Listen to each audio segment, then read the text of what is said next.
اعوذ باللہ من الشیطان الرجیم بسم اللہ الرحمن الرحیم۔ اللہ کے رسول صلی اللہ علیہ وسلم نے فرمایا، گانا سننا اس بدترین عمل میں سے ہے جس کی سزا دوزخ کی آگ ہے۔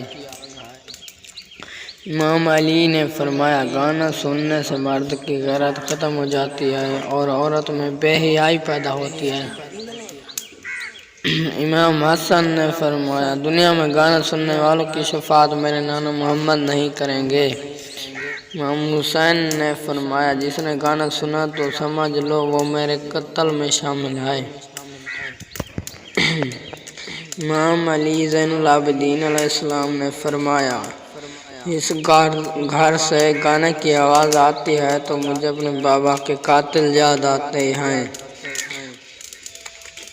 امام محمد باقر نے فرمایا، گانا زنا کی سیڑھی ہے۔ امام جعفر صادق نے فرمایا، جس گھر میں گانے بجائے جاتے ہیں وہ گھر اللہ کی رحمت سے محروم ہو جاتا ہے۔ امام جعفر صادق نے فرمایا کہ گانا زنا سے بھی بدتر ہے۔